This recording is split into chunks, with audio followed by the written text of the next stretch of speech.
IDFM 98 de la bande FM. Bonsoir à toutes, bonsoir à tous. On a un invité ce soir, un invité de l'au-delà. Nous sommes avec Francis Basset qui est auteur, scénariste et parolier de chansons. Il a écrit essentiellement pour Sylvie Vartan, Michel Delpech, mais aussi pour Florent Pagny, pour Patricia Cass et des chanteurs canadiens comme Isabelle Boulay et rock voisine Frank Langolf. Lui s'est rendu célèbre avec Joe le Taxi de Vanessa Paradis et des chansons pour Renaud. Pourquoi on parle de Frank Langolf aujourd'hui avec Francis Basset, que je remercie d'être dans le studio. Pourquoi j'en parle de Frank Langolf? Parce que il m'est arrivé une aventure absolument extraordinaire avec lui quand il est mort, quoi. C'est-à-dire que lui comme moi, on était complètement athées, croyait pas du tout au surnaturel, aux manifestations bizarres, des choses comme ça. Et quand il est décédé, en fait, comme j'ai fait toutes les chansons qui me font vivre encore, je les ai faites avec lui. Et lui, il était très moteur pour moi. C'est-à-dire que s'il n'avait pas été dans ma vie, moi, j'aurais fait prof d'anglais ou prof de français, un truc où il y a des grandes vacances, vous voyez. Et lui, il me disait non, tu vas faire des chansons, tu vas écrire. Et puis en fait, si j'ai fait ma carrière entre guillemets dans la chanson, si j'ai vécu de ça toutes ces années, c'est grâce à lui qu'il était moteur. Donc quand il est mort, c'était un peu comme si le pion avait sifflé la fin de la récré, quoi. Je me suis retrouvé complètement désemparé, bien qu'on travaillait plus trop ensemble à l'époque, mais c'était un marqueur, quoi, de ma jeunesse et de mon métier de parolier. Et donc j'étais complètement désemparé. Et il s'est trouvé que en faisant l'album de Delpech en 2009, donc 3 ans après la mort de 2008, ça a commencé, donc 2 ans après la mort de Franck, je me suis retrouvé chez les Delpech, dans un état un peu de déréliction avancée. Disons qu'ils m'ont recueilli chez eux, et là, les manifestations ont commencé. C'est-à-dire que la médiumnité de Geneviève, qui est absolument stupéfiante, a commencé à œuvrer.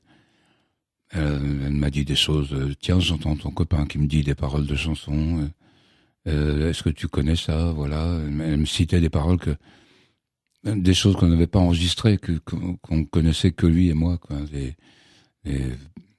Citait le nom de ma grand-mère à table, Josepha Zeiner, qui est quand même pas un nom qu'on trouve comme ça, et plein de détails. Et elle m'a dit, ton copain est là, il est avec nous et tout. Donc j'ai eu du mal à me faire à ce grand écart, parce que j'étais pas trop convaincable. Et un jour, elle me dit, donc, si tu veux, on va faire l'écriture automatique, parce que je sens ton copain qui rôde dans la maison, et il est près de toi, il veut se manifester et tout. Mais on a fait l'écriture automatique. Elle a commencé à écrire, je la voyais, elle était dans un état second, elle a commencé à écrire je me présente, je m'appelle Henri. Comme la chanson. Ah oui, c'était le clin d'œil à la chanson. Et donc, il y a eu ça. Donc, je l'ai laissé écrire et tout. Il y a un moment donné, il parlait de Sylvain. Alors, je trouvais ça bizarre. Henri, ça me disait quelque chose, évidemment, puisque c'était son nom. C'était son vrai nom, Henri Langolf, et non pas Frank Langolf. Et Sylvain, après, je me suis rendu compte que c'était le nom qu'on donnait aux gens de qui on se moquait, comme on appelle des Raoul ou des Marcel, voilà. On les appelait les Sylvains. Donc c'était des signes de reconnaissance complètement fous, quoi, parce que elle écrivait comme ça, et elle me disait je me présente, je m'appelle Henri. Je dis mais il s'appelle pas Franck. Je dis non, il s'appelle vraiment Henri Langolf. Voilà. Donc ça a commencé comme ça. Et là, je me suis trouvé, je commençais à douter sérieusement dans le sens contraire, du pragmatisme et du cartésianisme et de tout ça, quoi. Alors quand j'ai dit qu'on avait un invité ce soir, vous l'aurez compris, c'est justement Frank Langolf. Oui, j'ai lu. Ouais. Et le titre de votre livre que vous avez écrit avec Geneviève Delpech, c'est L'invité de l'au-delà, avec une préface et un hommage au père François Brune. Ce père François Brune que vous rencontriez dans un café qui s'appelait Les Timbrés. Oui, Les Timbrés. Je l'ai connu, j'ai su par hasard par Henri Vigneault, que j'avais consulté une fois, parce que comme j'étais fâché avec les Delpech, j'étais allé voir Henri Vigneault, qui m'avait dit que le père Brune habitait près de la mairie du 15e, et moi aussi. Donc, je lui ai envoyé au flanc, je lui ai envoyé une lettre. Le père Brune, place de la mairie, voilà, il m'a appelé trois jours après. Et on s'est plus quitté pendant 6 ans, tous les dimanches, on se voyait. Et il était très bec sucré. On mangeait des pâtisseries à 5 heures de l'après-midi, on restait 1 heure ou 2 comme ça. Et il descendait 1 litre de café, 1,5 litre des fois. Je lui disais, mais tu vas pas dormir, il voulait qu'on se tutoie. Il me dit, t'inquiète pas, je me couche à 6 heures du matin. Le reste du temps, je travaille. Et voilà. Donc pendant 6 ans, j'étais avec le père Brune qui m'a vraiment enseigné beaucoup de choses, avec des phrases. À chaque fois qu'il me voyait un peu excité sur la société ou sur ce qui se passait dans le monde, il me disait, mais Francis, ne cherche pas de justice là où l'homme est maître, ça n'existe pas. C'est vrai, oui, c'est des évidences comme ça. Il disait aussi ce monde est une horreur. Ce monde est une horreur, c'était son gimmick. Alors c'est drôle parce que j'ai jamais vu autant de bonté dans les yeux d'un homme. Et il est en face de moi et chez moi au 7e étage, voilà, je voyais le soleil jouer dans ses lunettes et il me dit c'est ça. Il me disait aussi je veux partir. Je sais bien que de deux Noël avant sa mort, il me disait j'espère que je vais partir là, Noël, ce serait bien. Et il m'aurait presque fait aimer la mort, quoi, la façon. Il était tellement convaincu d'un au-delà et d'un avenir meilleur. Il me disait là, il y a cette terre est vraiment, c'est un purgatoire. Il faut pas chercher faut pas chercher quelque chose de miraculeux sur terre. Et je lui parlais des vedettes hollywoodiennes. Je lui disais, t'as raison, François, quand on voit le strass de hollywoodien entre Marilyn Monroe, Jane Mansfield, Montgomery Clift et tout ça, on voit, ça fait rêver tout le monde. Et à chaque fois, c'est une horreur. Les morts sont horribles. Une qui est décapitée dans une voiture, l'autre droguée, l'autre. Et c'est une horreur. Et tout ce strass fait rêver. En fait, non. On voit bien que c'est la spiritualité qui fait rêver, c'est l'élévation, c'est pas ici, que là on est en plein entraînement, quoi. On fait nos classes, quoi, ici sur cette terre. Ben c'est bien. Alors qu'elle est devenue, la pierre du tombeau du Christ que Geneviève lui avait donnée? Vous savez pas ce qu'elle est devenue? Non, on sait pas ce qu'elle est devenue parce que le père Brune devait me la rétrocéder à sa mort, il me l'avait dit. Il devait me donner aussi des livres de Pierre Monnier, ce gamin qui était mort pendant la guerre de 14 d'un éclat d'obus à 22 ans, et dans la tête avait été carrément emportée et qui s'est manifesté auprès de sa mère pendant des années. Il y a eu 10 volumes de faits sur lui comme ça. Il devait me céder tout ça, et puis l'homme qui s'occupait de sa gestion est devenu insaisissable. J'arrivais plus à le trouver. Donc il m'a juste donné. J'ai hérité d'une icône en bois, une icône du Christ en bois. Et c'est quoi cette pierre du tombeau du Christ que Geneviève avait? C'était quelqu'un qui l'avait récupérée après la Seconde Guerre mondiale. Oui, c'est ça. Ouais. Elle a été certifiée par les hautes autorités comme étant authentique et tout. Et Geneviève l'avait donnée au père Brune. Alors, il disait souvent, on ne trouve pas Dieu, on l'éprouve. Et il vous disait, quand vous serez parti de l'autre côté, on vous demandera qu'as-tu fait pour les autres. Oui, c'est ça, c'était sa phrase. Oui, c'est la phrase que je voulais citer. Il me disait toujours ça. Il avait toujours des gimmicks comme ça à chaque fois qu'on se voyait. Il me disait, quand tu comparaîtras, on te demandera pas si tu as eu une brillante carrière ou si tu as, ce que tu as fait dans la vie. On te demandera qu'as-tu fait pour les autres. En fait, voilà. Ça se résumait à ça. Il est mort à Jeanne Garnier, hein, cet endroit qui est relativement... C'est bien quand même, Jeanne Garnier. Hein. C'est magnifique. Ouais, c'était... c'est drôle parce que pour se désangoisser de la mort, il y avait pas mieux que cet endroit, parce que le père Brune qui voulait absolument mourir, mais dans le sens de revivre, quoi.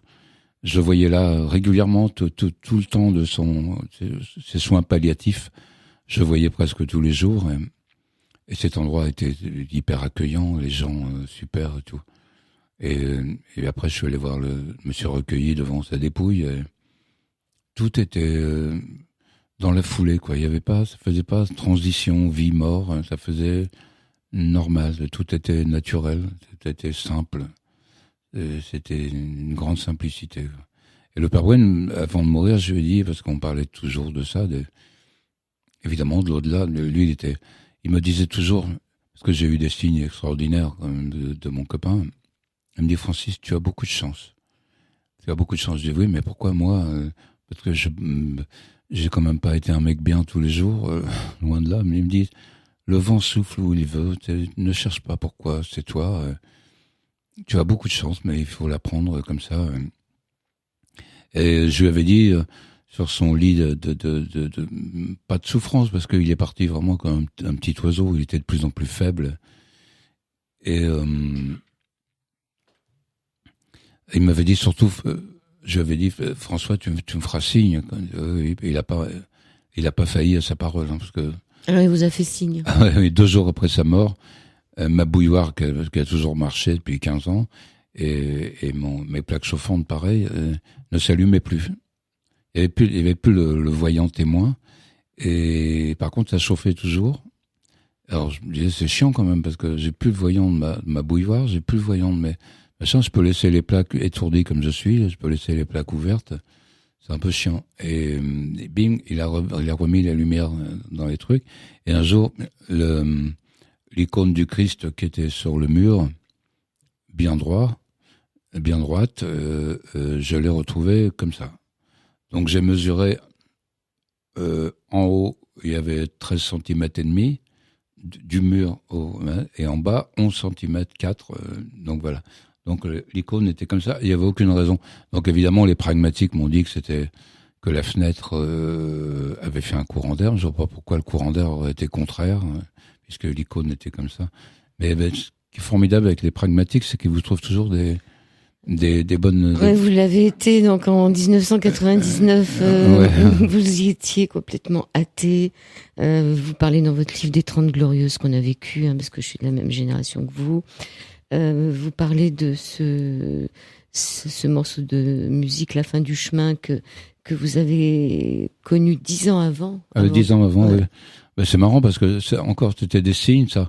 C'est que Claude Morgan, qui était un compositeur qui avait travaillé avec Delpech, qui avait fait des tubes à Delpech, Tu me fais planer, J'étais un ange et tout ça. Il m'a présenté à Delanoë parce qu'il faisait une comédie musicale avec Pierre Delanoë. Et donc Delanoë faisait les paroles, donc moi j'étais parolier, j'avais rien à faire là. Mais il me présentait pour écrire le livret. Et il m'a donné cette chanson. J'ai la maquette de cette chanson. J'avais la maquette de cette chanson 10 ans avant la mort de Michel. Et vous l'écoutiez en boucle? Et j'écoutais parce que je trouvais ça magnifique. Elle est magnifique cette chanson. Ouais. Alors donc votre ami Franck Langolf décède, et c'est combien de temps? 2 ans après que Michel vient vous chercher chez vous. Ouais. Il vient vous ramasser, comme vous dites, chez vous un beau matin pour vous emmener chez lui. Oui, parce que j'étais vraiment mal, quoi. Je voyais plus du tout de raison de. Moi, j'ai toujours été comme un gamin. J'ai traversé la vie, d'abord les 30 Glorieuses, vraiment en ayant beaucoup de chance. À 18 ans, j'ai pas eu mon bac en 68, c'est moi, je suis le seul, parce que pendant mes épreuves de français, j'avais passé la nuit à jouer de la guitare, et je suis allé au bac en stop, donc je risque pas de l'avoir. En 68, j'en suis content. Et j'ai vécu de la musique. Après, j'ai fait les balles, les podiums rock'n'roll avec Langolf et tout. Et puis à 28 ans, j'ai commencé à écrire des chansons. J'ai écrit pour Sylvie Vartan. Et là, ça a commencé. Après, Riva m'a parrainé. Riva, que je connais depuis 40 ans aussi, parce qu'il était producteur du groupe que j'avais fait avec Langolf. Et c'est lui qui m'a parrainé dans le métier. J'ai beaucoup appris de lui, quoi. Alors, vous arrivez chez Michel et chez Geneviève, et là, vous commencez par une cure de sommeil. Oui, j'étais tellement mal que Delpech me dit, on va trouver une clinique, tu vas faire une cure de sommeil et tout. Finalement, on a trouvé, il essayé de se rappeler la sienne, là où il avait fait sa cure 20 ans avant. Et on n'a pas trouvé, puis on a commencé à écrire des chansons dans la voiture. On a commencé à trouver une idée, 2 idées, 3 idées, et hop. Et je suis rentré chez eux. Ça faisait un peu penser à la scène de Little Big Man, où le vieil Indien décide de monter sur la colline pour s'étendre et mourir. Et il commence à s'étendre, il attend la mort, comme dans la tradition Sioux. Et il commence à pleuvoir, il y a des gouttes qui lui tombent sur le visage, ça le réveille un peu et il redescend. C'est pas pour tout de suite. Donc c'était un peu ça, l'esprit avec Delpech, cure de sommeil. On commence à écrire des chansons, puis boum. Alors là, voilà, Dieu sait si on a bossé sur cet album. Alors il y avait Geneviève, et Geneviève, elle écrit, parce que dans ce livre, il y a vous qui écrivez, puis il y a Geneviève aussi, Geneviève Delpech. Alors vous étiez en train de voir ce médecin, et elle écrit, et plus il parlait à notre ami médecin, plus je voyais pour lui ses origines, je voyais sa mère, sa grand-mère, j'ai même entendu son nom, Josaphat Zemer. Il était tout éberlué de m'entendre prononcer ce nom. Il se demandait d'où je tenais ça. Je lui ai parlé de la judéité de cette femme, des conflits que ça avait créés au sein de sa famille avec son grand-père polonais catholique, les déchirements et les paradoxes. Je lui ai dit aussi le nom de la mère de son amie Langolf, Lucienne Pérez, avec un Z et non pas Pérez à la française. Il y tenait, son ami aux origines espagnoles de sa mère. Francis se demandait de quelle dimension je tenais tout ça. Je voyais sa sœur aussi avec de l'embonpoint et les jambes lourdes. Alors c'est à ce moment-là que vous commencez à basculer, à vous dire qu'il y a peut-être quelque chose de l'autre côté. Ben oui, ça a basculé beaucoup.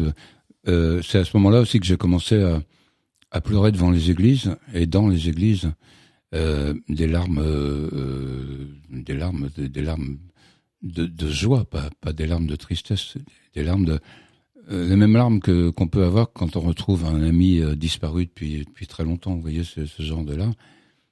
Donc, je pleurais devant les églises. Une fois avec Michel, donc Delpech, on va dans l'église de Croissy et je m'agenouille sur le prie-dieu devant l'autel. Et j'avais des soubresauts. Et il était affolé. Delpech, il était resté au fond de l'église.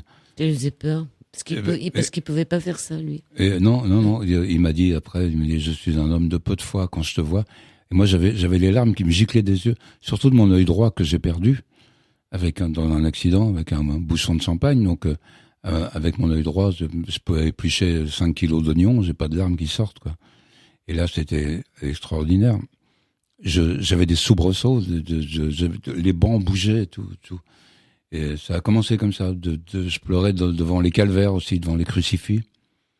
Une fois dans le métro, il y avait une dame qui avait j'ai regardé sa croix comme ça, je me suis mis à pleurer, je demandais ce que j'avais, un grand gaillard comme ça qui pleure devant elle, et parce que c'était son crucifix. Ça, c'était Oui, il y a un passage aussi assez émouvant dans le livre, vers la fin du livre, où vous voyez un ancien homme assez riche, je sais plus dans quelle ville, qui roulait avec une grosse voiture et tout, et puis vous avez retrouvé complètement ruiné quelque temps. Ah oui, il était ruiné, il vendait des disques d'occasion sur le marché. Ouais. Puis c'était un garçon qui il ne nous connaissait même pas tellement il avait passé des week-ends à New York, il avait des magasins de fringues de luxe à Rouen.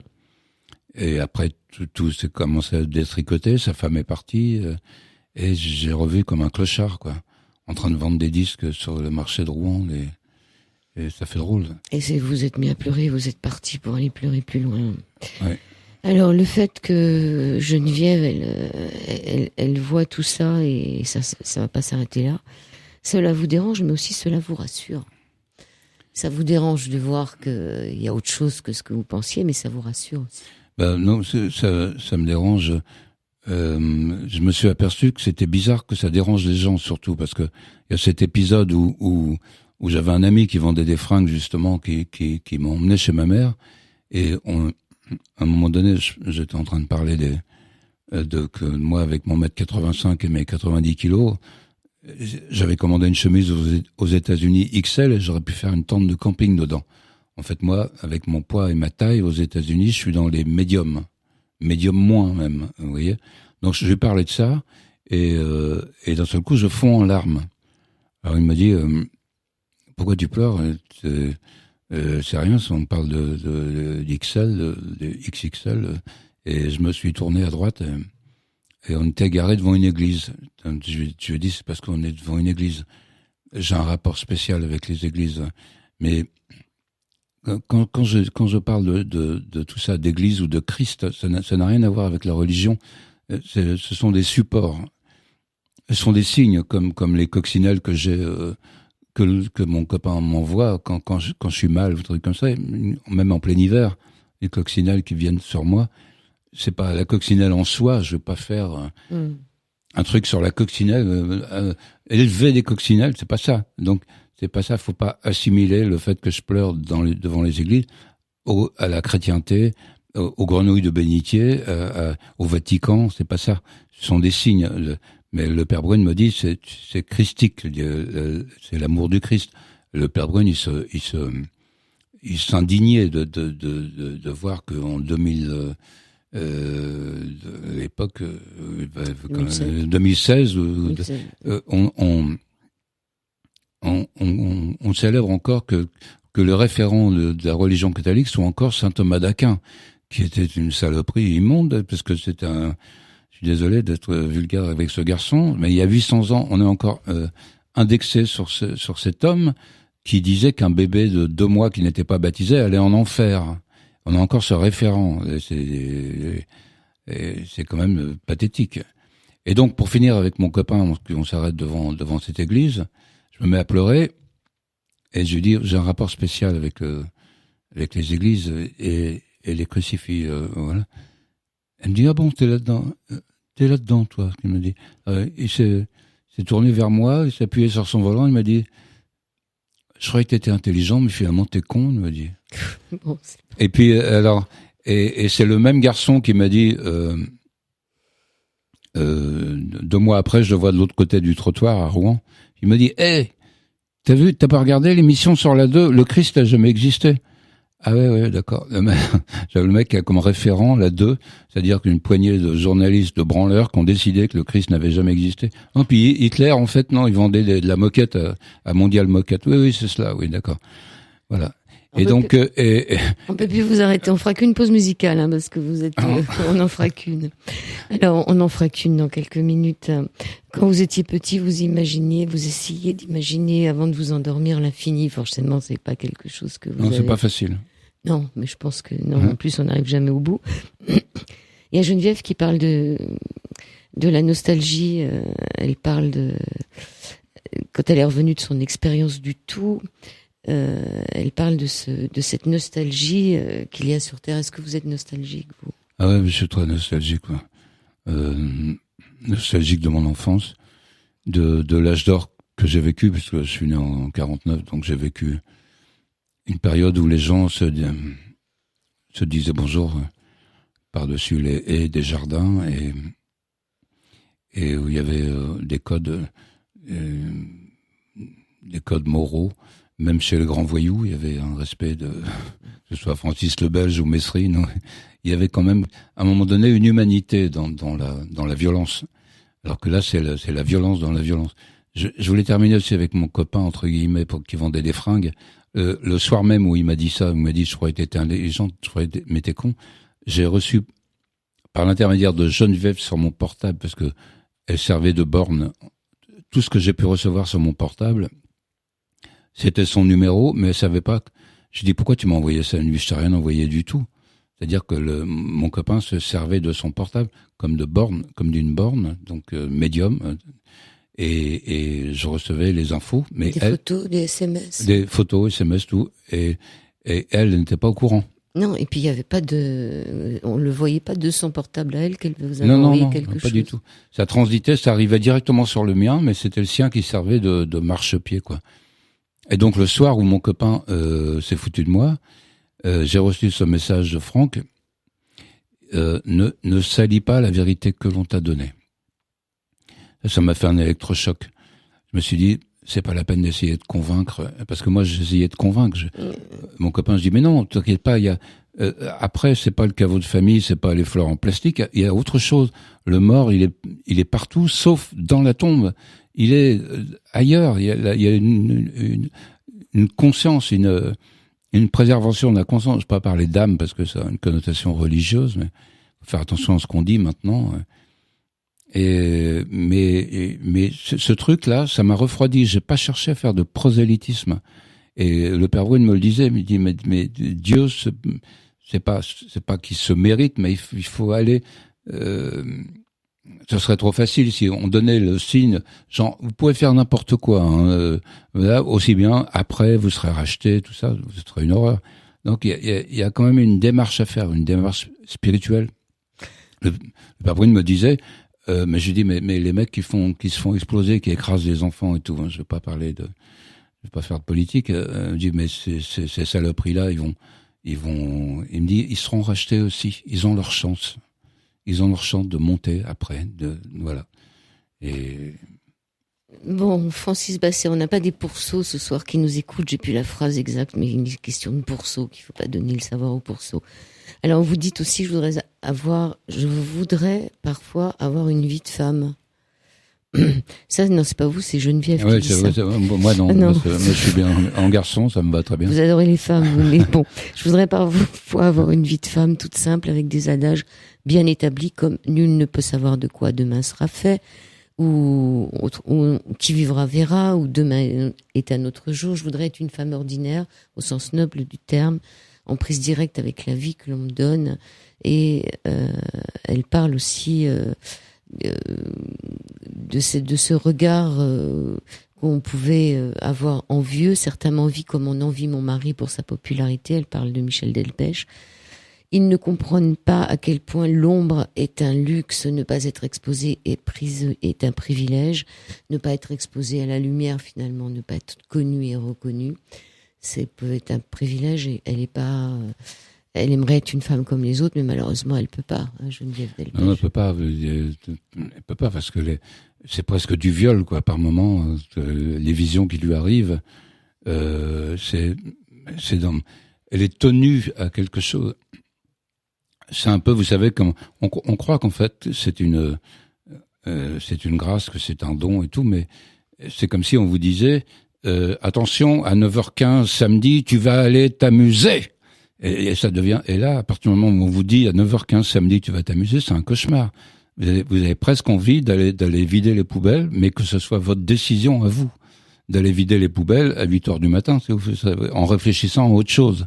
Le fait d'être tenu à quelque chose, d'avoir un truc intrusif comme ça, comme des visions qui vous arrivent alors que vous voudriez faire une tarte au quetch, c'est pas un cadeau, c'est un cadeau empoisonné, quoi. Alors, on va faire la pause musicale, là. Vous aimez bien les femmes, hein, donc cette chanson, c'est Les Belles d'automne. Les Belles et l'automne. Delpech aussi aimait bien les femmes. Ça devait pas être facile pour Geneviève, hein, parce qu'elle devait tout voir. Ouais, mais il aimait c'est pas l'homme qui aimait les femmes avec concrétisation et tout ça. Il aimait l'idée de la femme, cette espèce de romantisme et tout. Bon. Vous dites que vous aimez les femmes parce que vous les comprenez pas. Si vous les compreniez, vous les aimeriez pas? Ah non, là vous me faites un syllogisme terrible. Comme je vous dis, j'aime les Belges. Ah donc vous n'aimez pas les Néerlandais. Donc vous êtes contre le mariage pour tous. Donc non, j'ai pas dit ça. J'ai dit que j'aimais les Belges. Non. Si je les comprenais, je les aimerais autrement. Aussi bien pour moi, la femme, c'est carrément la seule chose la seule entité qui vaut la peine sur cette terre. Alors, je suis fasciné, quoi. Les Belles d'automne, vous l'avez fait avec lui? En fait, c'est l'idée de Michel. Il m'a dit, je voudrais faire un truc où je tire ma révérence, où je suis sexa, voilà. Et je tire ma révérence et je dis à toutes ces femmes qui pourraient être ma fille maintenant que je passe dans une autre part. Et voilà. Et donc c'est son idée à lui, et j'ai beaucoup rédigé le texte. La plupart des vers sont de moi, mais c'était son idée à lui. Allez, c'est parti.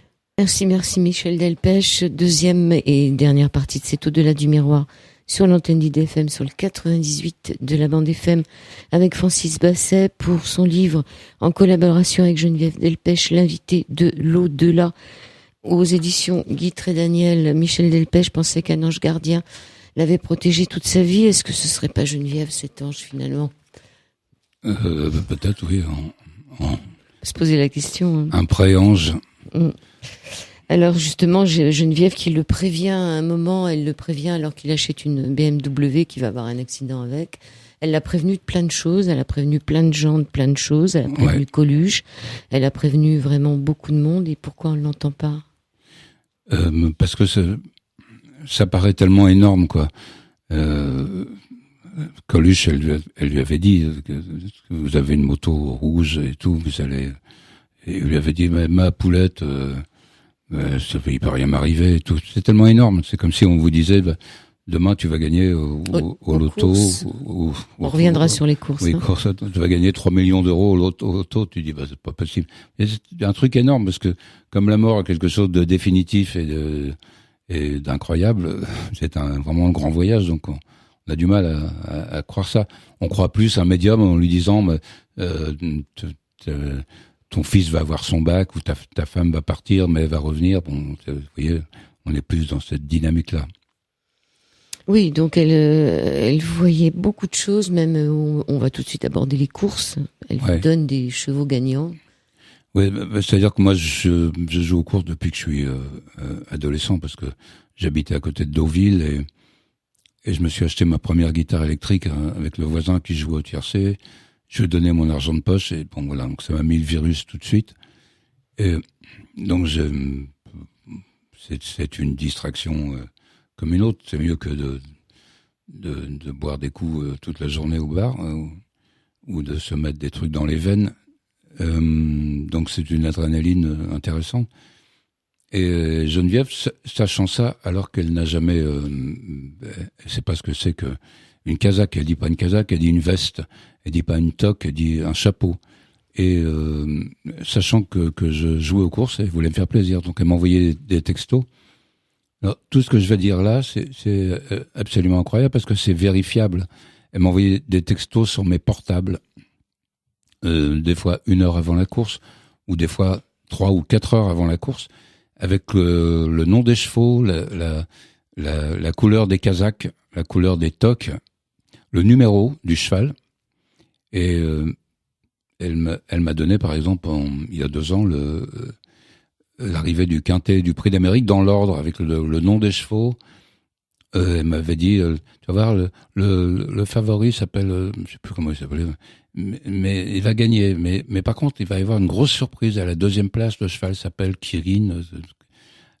Voilà. Et moi, je dis, attends, c'est pas possible, ce cheval-là n'a rien à voir là-dedans. Comme je connais les courses, comme je me targue de connaître les courses, donc j'avais mis ce cheval, ce tocard, j'avais mis derrière. Alors que si je l'avais laissé à sa place, je touchais 24 000 euros dans le Quintet dans l'ordre pour 2 euros. Il m'a donné les 5 premiers. Et au lieu de ça, j'ai touché que 360 euros, c'est-à-dire le Quintet dans le désordre. Et donc ça, elle m'a fait le coup des dizaines de fois. Et j'ai gardé tous les textos sur mes vieux portables. Donc, ce qui fait je crois que dans l'histoire de la médiumnité, on peut pas faire plus fort que de faire vérifier par huissier avec SFR ou Bouygues qu'elle m'a donné les arrivées des courses avant la course, bien avant la course des fois. Alors, quand je lui disais mais comment tu fais pour... Donc elle me donnait cette réponse qui fait froid dans le dos. J'ai dit comment tu peux faire pour me donner une arrivée avec le nom, les adresses, même l'attitude du jockey. Une fois, elle m'avait dit, il va lever sa cravache et il va regarder derrière les autres qui sont loin derrière. Ouais, oui, un film. Elle voyait le film. Elle me dit, mais je suis dans la course. J'entends le speaker s'égosiller. Je suis parmi les chevaux. Je suis mêlé à la course. Et elle m'avait fait cette réponse incroyable. Elle disait, je vois ça parce que la course est déjà courue dans une autre dimension. Oui, elle écrit à la page 124 comment imaginer en effet qu'on ne soit pas ici-bas, toujours à la première des événements qui s'y déroulent, mais seulement à la séance suivante, toujours en retard d'une dimension, en somme. Donc les médiums finalement seraient en avance sur nous, ils verraient avant nous.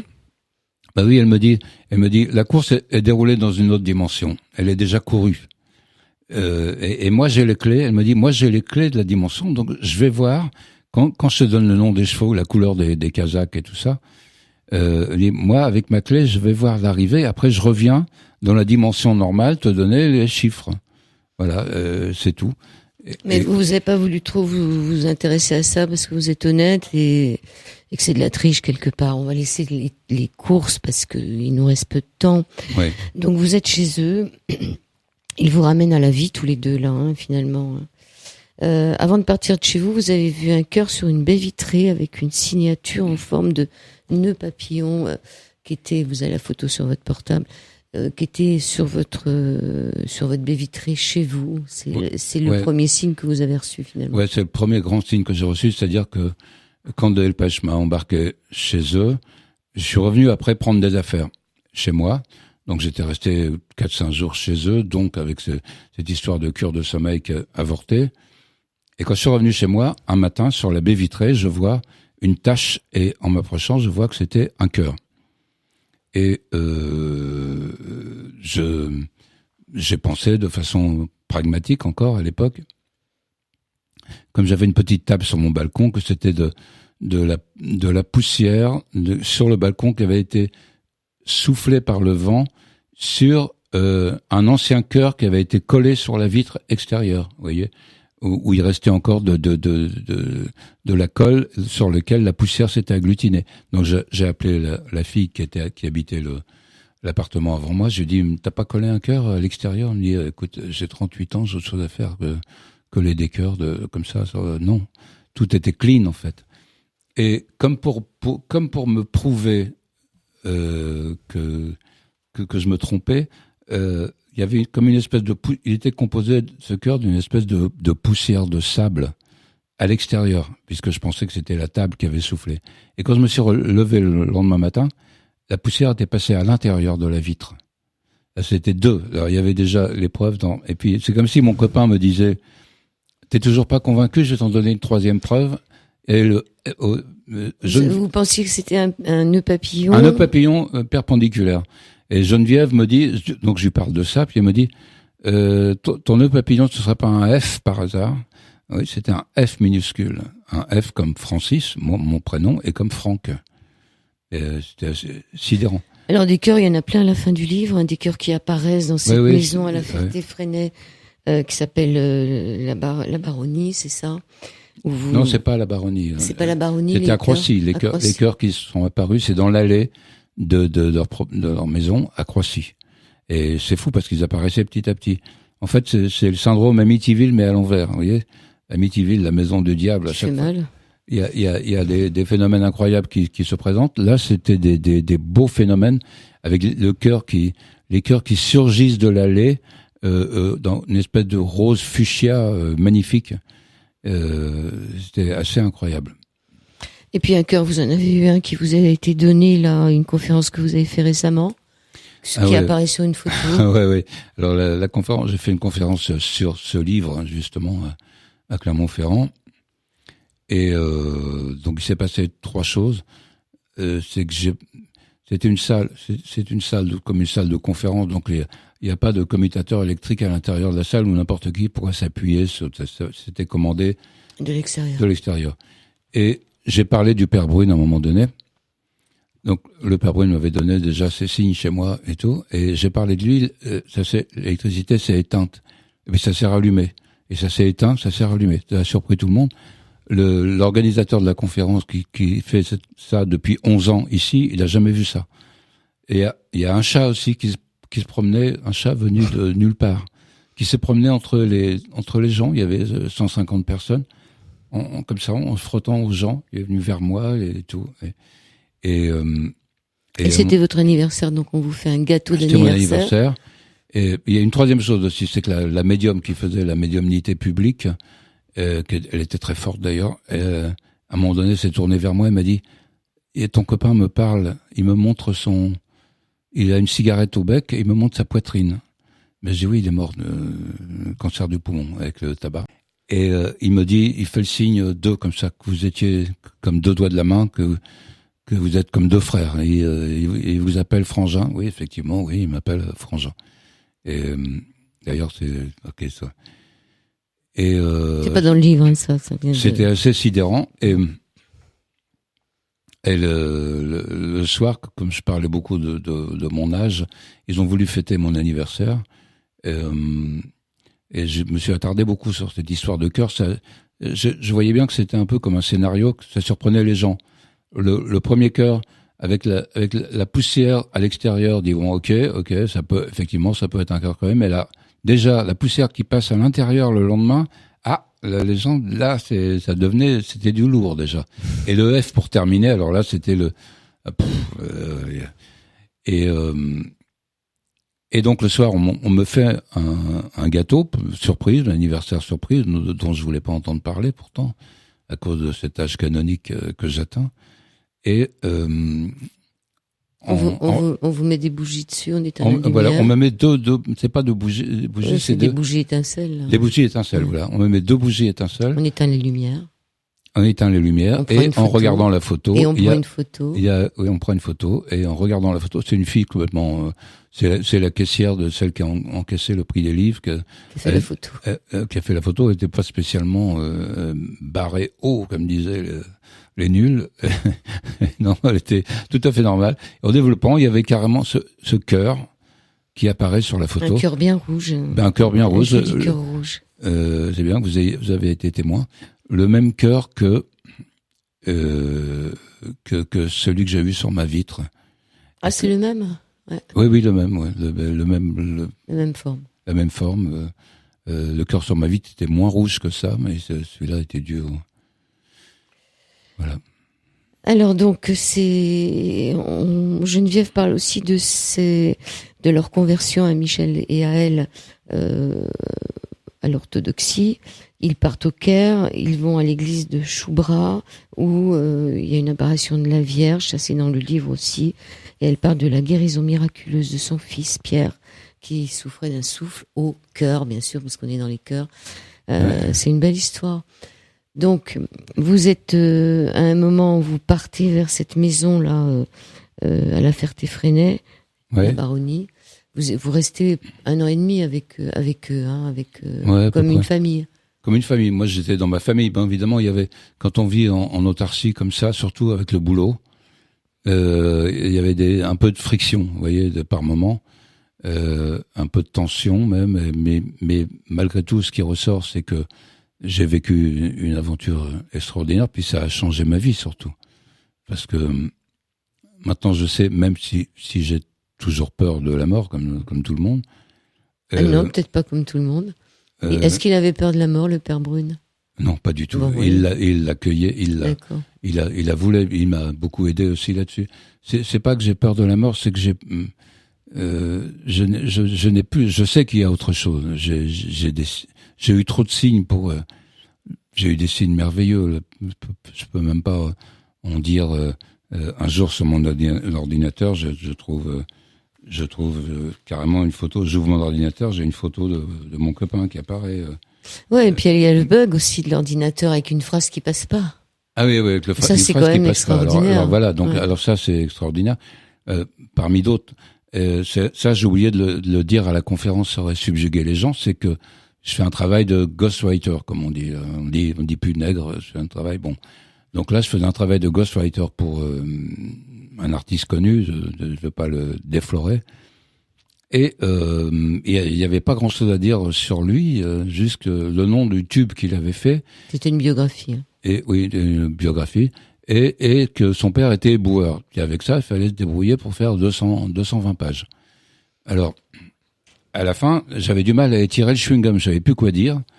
Et donc, je me suis mis à dire une phrase, à citer une phrase qu'on avait fait dans l'album de Franck, de mon ami Franck. Et ça s'appelait...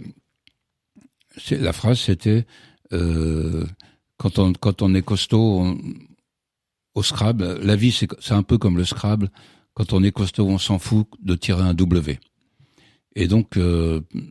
à ce garçon, à la fin, je marque, voilà, je fais passer la phrase dans le truc comme si c'était pas une citation, juste pour étirer le chewing-gum, quoi, pour arriver à 220 pages et tout. Donc je voulais m'étendre là-dessus. Et au moment où je marque cette phrase, bing, le truc bug. Alors j'ai fait une sauvegarde, et je bug 2 fois, 3 fois. Mais c'est pas possible ce truc.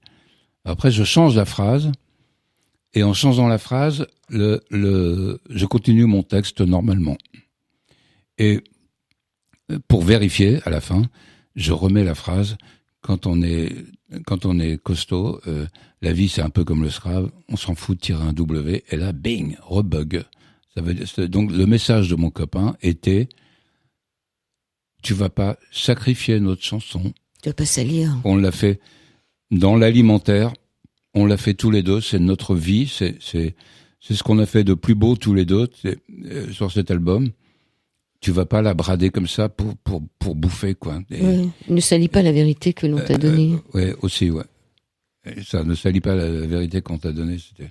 Alors, il est drôle, votre livre. Alors, vous dites que vous êtes pas un demi-sel, hein, que vous êtes le fils de Maria Glowacki. Glowacek, ouais. Glowacek, Ouais. donc avec un profil bas polonais, et vous êtes aussi le fils d'Émile Basset, le plus célèbre prêcheur de crevettes de Quillebeuf sur scène. Ouais. Vous avez de l'humour. Il faut un peu, d'ailleurs, la conférence que j'ai faite à Clermont-Ferrand dimanche dernier, pas ce dimanche-là, l'autre d'avant, j'ai un peu pris les choses comme ça à la rigolade, mais ça a pas fait rire tout le monde, parce qu'il y avait des personnes qui avaient perdu des êtres chers, qui prenaient l'au-delà au sérieux, alors que je voulais dédramatiser justement la mort, quoi, le passage.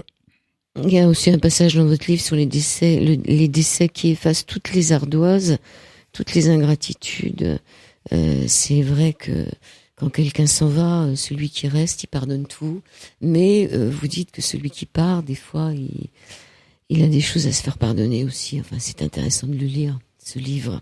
L'invité de l'au-delà, Ouais. de Michel, non pas de Michel Ouais. Delpech, de Francis Basset, Ouais. de Geneviève Delpech, aux éditions Guy Trédaniel.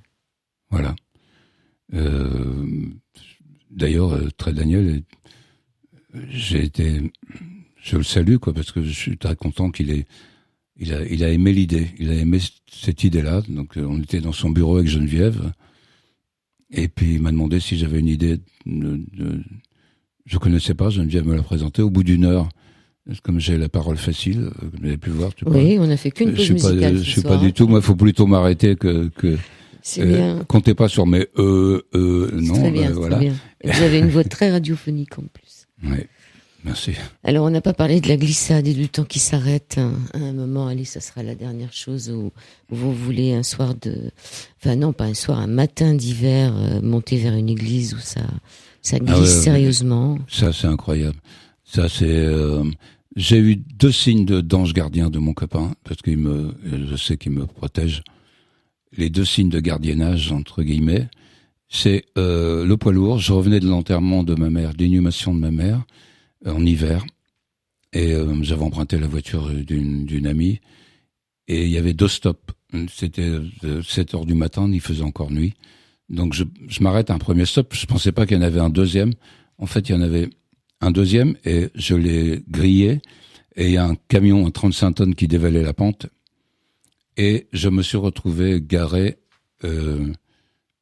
sur le bas-côté, en toute sécurité.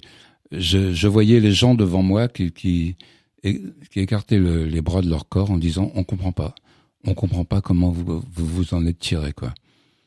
Et le deuxième, c'est une église où j'allais me recueillir, dans le 20e arrondissement. Et j'avais l'habitude, presque tous les matins, même tous les matins, depuis cette révélation-là, de rentrer à l'église, la porte était ouverte, et de prier. Et ce matin-là, il avait gelé très fort pendant la nuit. Les marches étaient pratiquement impraticables. Je me tenais à la rampe pour monter. Le parvis de l'église était complètement verglacé. Et il faut vous dire que le parvis de l'église faisait la moitié d'un terrain de handball. C'est quand même pas... Voilà. Et voilà. Donc j'ai poussé la porte, pensant qu'elle était ouverte. Elle n'était pas ouverte. Action-réaction. Je suis parti en arrière. Et je me suis dit, je suis mort. J'ai le coup du lapin. J'ai glissé. J'ai vu les nuages plomber. Je me suis dit, je suis mort. Sauf que, dans la fraction de seconde suivante, j'étais assis 5 mètres à droite, dans la position du penseur de Rodin. Et je sais pas comment je me suis retrouvé ici, alors que je devais être mort. Et voilà. On a peu de temps. Est-ce que vous voulez nous faire écouter la voix de Franck Langolf? Oui, parce qu'il y a eu de la communication intercommunication, voilà. Oui, donc c'est pas long. On avait laissé avec Geneviève le magnéto tourner, on parlait de choses et d'autres et tout. Et à ce moment-là, dans la transcommunication instrumentale, mon ami Langolf a pris le pouvoir et il m'a dit ça.